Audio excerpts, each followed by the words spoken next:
What is going on, guys? It's Modded Warfare here. Welcome back to another PS5 video.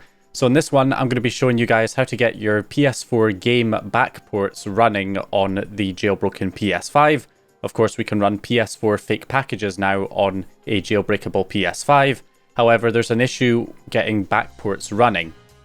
Now, the issue is, at the moment, if you try and install a backport, especially a game that requires a higher firmware in order to install on the PS5, then it will not allow you to install the game package. You'll get an error message when trying to install it in the package installer. And then, of course, you can't install the backport patch on top of that because the game package is not installed properly in the first place. So that's the issue we have at the moment. As you can see, I have got this game Assassin's Creed Mirage running, which of course is a game that requires a backport. So it is possible to get these games working. Now, the long-term solution would be some kind of spoofer. That's how it works on the PS4 in Gold Hen. There is a spoofer that spoofs the target ID on the PS4, which allows it to install games that would normally require a higher firmware, and then you can patch it with the backport patch.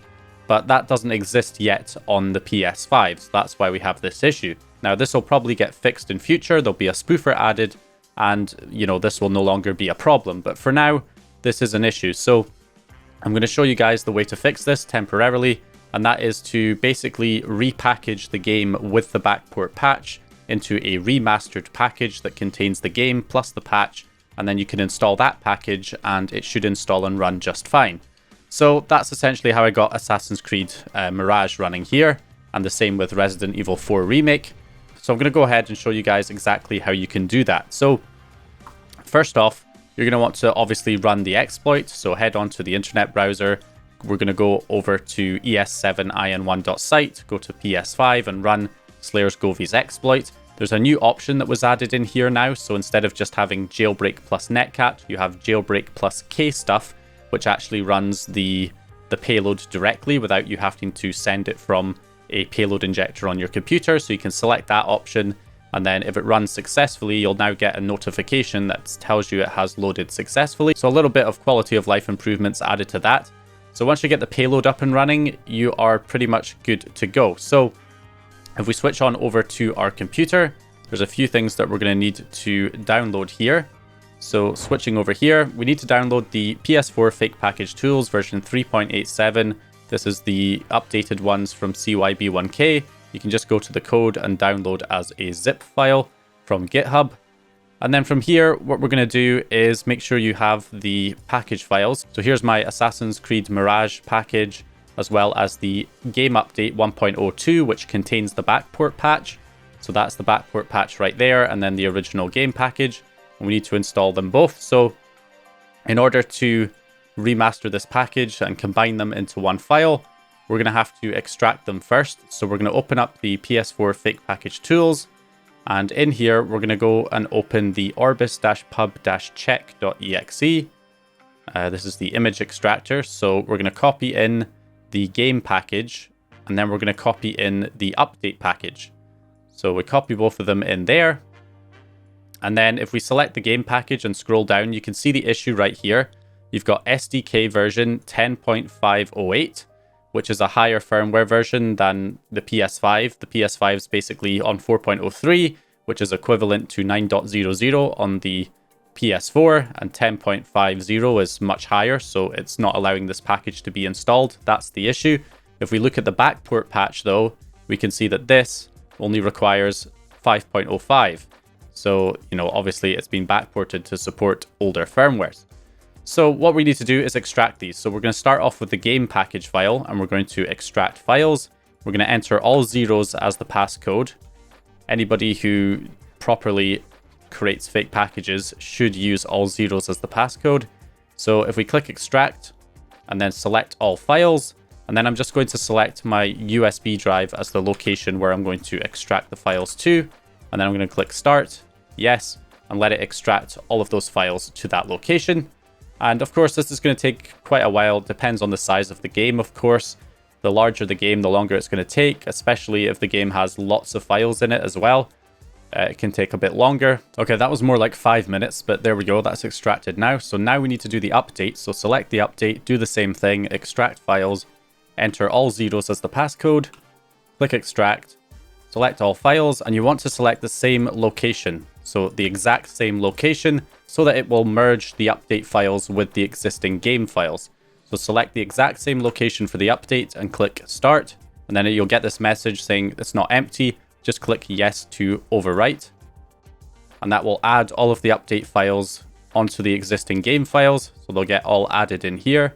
And we are good to go. So if we exit out of this program now, go back to the USB drive, we can see here, if we go into image, we've got all the updated files merged with the game files in this image0 folder. So what we want to do is go into the SC0 folder, Control A to highlight everything, and then copy all of the files in SC0, and then move them to image0 SCE_system. So go into that location, paste all of the files in here, just say yes to overwrite if there's anything that needs overwritten. We should be good. So from here, we can now build this into our remastered package file. So to do that, we're going to switch on over to the fake package tools again. We're going to open up GenGP4 to generate the project file. So if we go into the image0 folder, copy the file path in the image0 folder and paste it into GenGP4, generate the GP4 file. It says it's done. Once it says it's done, save GP4, just save it to the same location, click OK. And then if we open up the fake package tools again, we're going to run orbis pubgen.exe, which is the main publishing tool. And we're going to go to File, Open up the GP4 file we just generated, and then go to Build, and then Output Path, we're going to select a location. Again, I'm just going to select the root of the USB drive so I can install the package directly once it's built. And then we're going to click the Build button. Now, a word of warning about this, because every time I use this program, I always get at least one comment from somebody who cannot click the build button because this is too big and it's cut off on their screen. So the build button is missing. And that's because usually they have high DPI scaling on. So they have their desktop zoomed in too much. So if you do have that issue, you can just right click on your desktop, go to display settings, select your monitor, and then change the scale here and reduce the scale down to like 100%. And then when you open the program, you'll have the option to build. So anyway, we're just going to click build, and that's going to create our remastered package. Okay, there we go. That's what you want to see. Create image process finished with warnings. That's normal for it to say with warnings. As long as it didn't finish with any errors, you should be okay, because errors would have interrupted the process. So that should be it. So if we check here, you can see we now have the package file here. If you look at the size, 27.7 gigs compared to 22 gigs for the game and 5 gigs for the update. So that is the game plus the update combined. So from there, we can, you can get rid of your image0 SC0 folder now if you want. Obviously, I would install the package first to make sure it works before doing that. And also, if we throw this into Orbis pub check again, if we scroll down, we've got SDK version is now showing as 5.05 as it should be. So it should allow us to install this package now on the PS5. Now make sure you're plugging in the USB drive to the back USB ports, because those are the higher speed USB ports. The one at the front is more I think it's a USB 2.0 USB port at the front, which is slower. It's going to take much longer to install. So plug it into one of the back ports. And then we're going to go ahead and delete the game that I tried to install initially that isn't running, the base version. And then we're going to go to settings, scroll down to debug settings, game and package installer, and we're going to install the merged version that we created, and we should be good. This one should hopefully install successfully. All right, there we go. You can see it says ready to play, so it has installed successfully. We head over here. The one thing about the backport is that it will show that you're on 1.00, and we do actually have the 1.02 update installed. You can technically change that, but it'll tell you in the game anyway what if you're updated. So what we can do is try and launch this, and this time it's actually trying to load the game compared to the previous version. Okay, and as you can see, the game is up and running. No problem whatsoever. We have it up and running here on our jailbroken PS5, a backported game, a new game that just came out the other day, and it is now running on our PS5 on 4.03. So that is the temporary fix so far to get backports working.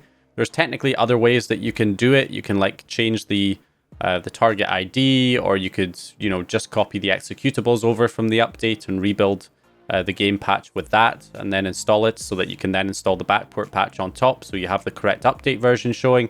Various things that you can do, but I generally find that's maybe a little bit more steps than what I just showed you here.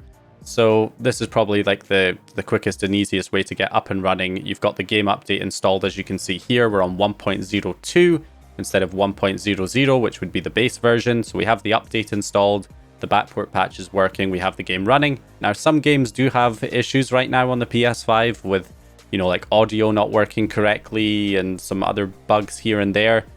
It depends on the game, really. So those issues could pop up with certain games. Not sure if Assassin's Creed Mirage has that issue or not, but I know Resident Evil 4 Remake had an audio problem. But yeah, apart from that, you should be good to go. And I do want to just make this clear that this is a temporary solution. This should not be required in future, because in the near future, it could be tomorrow, it could be a week or so ahead of us, but there will probably be a spoofer at some point that will just spoof the SDK version so that you can install the base version without having to do any kind of modification to it, and then install the backport patch just like we do on the PS4. So that will likely come fairly soon, and then this will no longer be required, remastering the package. And just like some of the other bugs that have been fixed, one of the other ones that was recently fixed is the fact that there was an issue where if you installed too many games, so that some of your games would no longer display on the home screen and you'd have to launch them from the game library, and launching the games from the game library would not work, so you couldn't launch all of your games if you had too many installed. That's been fixed now. That's no longer an issue. You can see the padlock symbol has disappeared from the apps where it used to be there before. So Slayer's Golvy's already gone ahead and fixed that bug. So yeah, a spoofer is probably in the works, and it probably won't be long until we have a way to just install backports normally like we do on the PS4. So, but you know, in the meantime, you can use this temporary fix if you really need to get a certain game running right now. So hope you guys enjoyed this video or found the information useful. If you did, please leave a like and subscribe, and I'll hopefully see you guys in the next one.